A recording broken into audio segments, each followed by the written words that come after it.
اعوذ باللہ من الشیطان الرجیم، بسم اللہ الرحمن الرحیم۔ الحمد للہ رب العالمین، والصلاة والسلام علی سید المرسلین وخاتم النبیین، اما بعد۔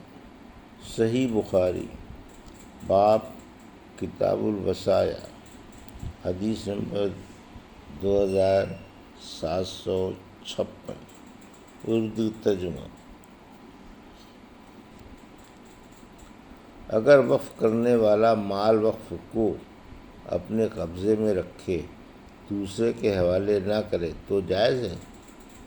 اس لیے عمر رضی اللہ عنہ نے خیبر کی اپنی زمین وقف کی اور فرمایا کہ اگر اس میں سے اس کا متولی بھی کھائے تو کوئی مضائقہ نہیں ہے۔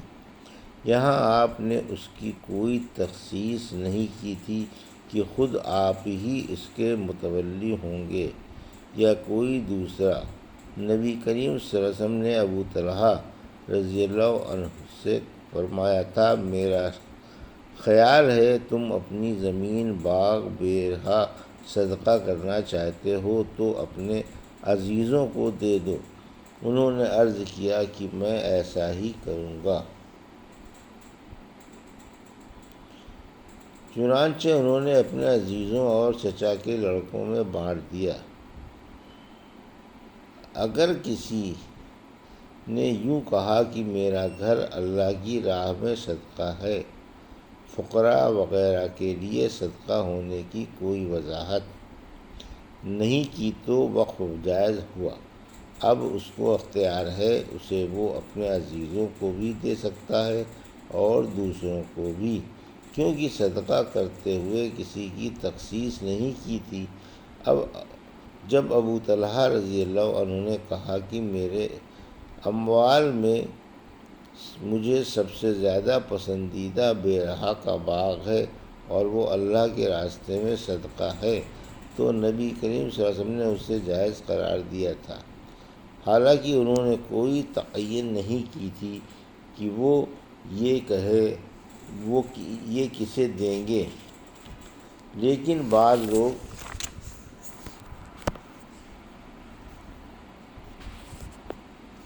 شافعیہ نے کہا کہ جب تک یہ نہ بیان کر دے کہ صدقہ کس لیے ہے، جائز نہیں ہوگا، اور پہلا قول زیادہ صحیح ہے۔ کسی نے کہا میری زمین یا میرا باغ میری مرحومہ ماں کی طرف سے صدقہ ہے، تو یہ بھی جائز ہے، خواہ اس میں بھی اس کی وضاحت نہ کی ہو کہ کس کے لیے صدقہ ہے۔ ہم سے محمد بن سلام نے بیان کیا، کہا ہم کو مخلد بن یزید نے خبر دی، انہوں نے اکرمہ سے سنا، وہ بیان کرتے تھے کہ ہمیں ابن عباس رضی اللہ عنہ نے خبر دی کہ سعد بن عبادہ رضی اللہ عنہ کی ماں امرہ بنت مسعود کا انتقال ہوا تو وہ ان کی خدمت میں موجود نہیں تھے۔ انہوں نے آ کر رسول اللہ صلی اللہ علیہ وسلم سے پوچھا، یا رسول اللہ، میری والدہ کا جب انتقال ہوا تو میں ان کی خدمت میں حاضر نہیں تھا، کیا اگر میں کوئی چیز صدقہ کروں تو اس سے انہیں فائدہ پہنچ سکتا ہے؟ آپ صلی اللہ علیہ وسلم نے اس بات میں جواب دیا تو انہوں نے کہا، میں آپ کو گواہ بناتا ہوں کہ میرا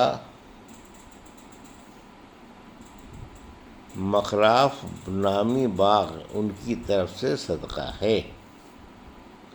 حدیث نمبر 2757، اردو ترجمہ۔ کسی نے اپنی کوئی چیز یا لونڈی، غلام یا جانور صدقہ یا وقف کیا تو جائز ہے، مطلب یہ کہ مال مشترک، مال منقولہ کا بھی وقف درست ہے۔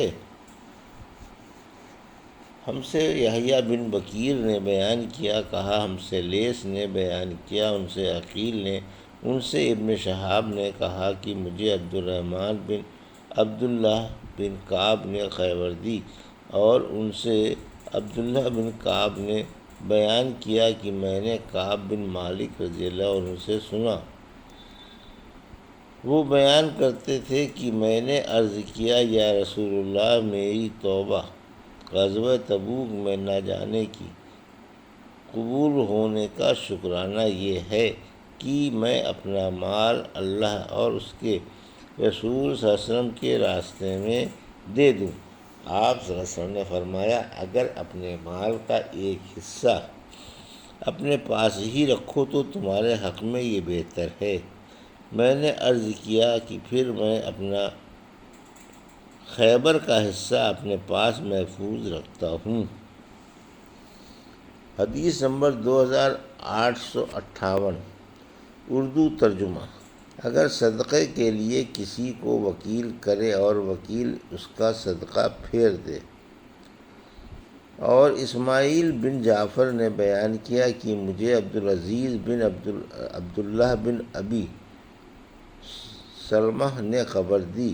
انہیں اسحاق بن عبداللہ بن ابی طلحہ نے امام بخاری رحمۃ اللہ علیہ نے کہا کہ میں سمجھتا ہوں کہ یہ روایت انہوں نے سیدنا انس رضی اللہ عنہ سے کی ہے کہ انہوں نے بیان کیا جب سورہ آل عمران کی یہ آیت نازل ہوئی کہ تم نیکی ہرگز نہیں پا سکتے جب تک اس مال میں سے خرچ نہ کرو جو تم کو زیادہ پسند ہے، تو ابو طلحہ رضی اللہ عنہ رسول اللہ صلی اللہ علیہ وسلم کی خدمت میں حاضر ہوئے اور عرض کیا، یا رسول اللہ، اللہ تبارک و تعالیٰ اپنی کتاب میں فرماتا ہے کہ تم نیکی ہرگز نہیں پا سکتے جب تک اس مال میں سے خرچ نہ کرو جو تم کو زیادہ پسند ہے، اور میرے اموال میں سب سے پسند مجھے یہ بیرہا ہے۔ بیان کیا کہ بیرہا ایک باغ تھا۔ رسول اللہ صلی اللہ علیہ وسلم بھی اس میں تشریف لے جایا کرتے، اس کے سائے میں بیٹھتے اور اس کا پانی پیتے۔ ابو طلحہ نے کہا کہ اس لیے وہ اللہ عز و جل کی راہ میں صدقہ اور رسول اللہ صلی اللہ علیہ وسلم کے لیے ہے۔ میں اس کی نیکی اور اس کے ذخیرہ آخرت ہونے کی امید رکھتا ہوں۔ پس یا رسول اللہ، جس طرح اللہ آپ کو بتائے اسے خرچ کیجیے۔ رسول اللہ صلی اللہ علیہ وسلم نے فرمایا اور فرمایا، واہ واہ، شاباش ابو طلحہ، یہ تو بڑا نفع بخش مال ہے، ہم تم سے اسے قبول کر کے پھر تمہارے ہی حوالے کر دیتے ہیں، اور اب تم اسے اپنے عزیزوں کو دے دو۔ چنانچہ ابو طلحہ رضی اللہ عنہ نے وہ باغ اپنے عزیزوں کو دے دیا۔ انس رضی اللہ عنہ نے بیان کیا کہ جن لوگوں کو باغ آپ نے دیا تھا ان میں ابی اور حسان رضی اللہ عنہ بھی تھے۔ انہوں نے بیان کیا کہ حسان رضی اللہ عنہ نے اپنا حصہ معاویہ رضی اللہ عنہ کو بیچ دیا، تو کسی نے ان سے کہا کہ کیا آپ ابو طلحہ رضی اللہ عنہ کا دیا ہوا مال بیچ رہے ہیں؟ حسان رضی اللہ عنہ نے جواب دیا کہ میں کھجور کا 1 صاع روپیوں کے 1 صاع کے بدلے کیوں نہ بیچوں؟ انس رضی اللہ عنہ نے کہا، یہ باغ بنی حدیلہ کے محلے کے قریب تھا جسے معاویہ رضی اللہ عنہ نے بطور قلعے کے تعمیر کیا تھا۔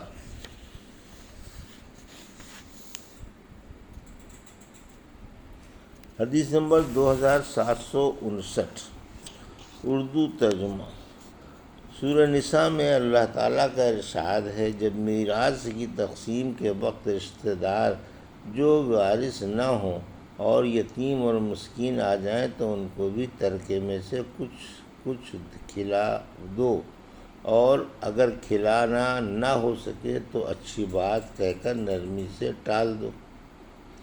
ہم سے ابو نعمان بن فضل نے بیان کیا، کہا ہم سے ابو عوانہ نے بیان کیا ابو بشر جعفر سے، ان سے سعید بن جبیر نے، اور ان سے ابن عباس رضی اللہ عنہ نے فرمایا کہ کچھ لوگ گمان کرنے لگے ہیں کہ یہ آیت جس کا ذکر عنوان میں ہوا میراث کی آیت سے منسوخ ہو گئی ہے۔ نہیں، قسم اللہ کی، اس کی آیت منسوخ نہیں ہوئی، البتہ لوگ اس پر عمل کرنے میں سست ہو گئے۔ ترکے کے لینے والے دو طرح کے ہوتے ہیں، ایک تو وہ خود وارث ہوں، اس کو تو چنائے کا حکم ہے، عزیزوں، یتیموں اور محتاجوں کو جو تقسیم کے وقت آ جائیں۔ دوسرا جو خود وارث نہیں ہوں، اس کو نرمی سے جواب دینے کا حکم ہے۔ وہ یوں کہے، میاں میں تم کو دینے کا اختیار نہیں رکھتا۔ یہ تھی صحیح بخاری باب کتاب الوصایا کی حدیث نمبر 2756 سے 2759 کا اردو ترجمہ جو ابھی آپ نے سماعت فرمایا۔ اللہ سے دعا ہے کہ اللہ میں حدیثوں کی صحیح سمجھ عطا فرما اور ان پر عمل کرنے کی توفیق عطا فرما، آمین یا رب العالمین۔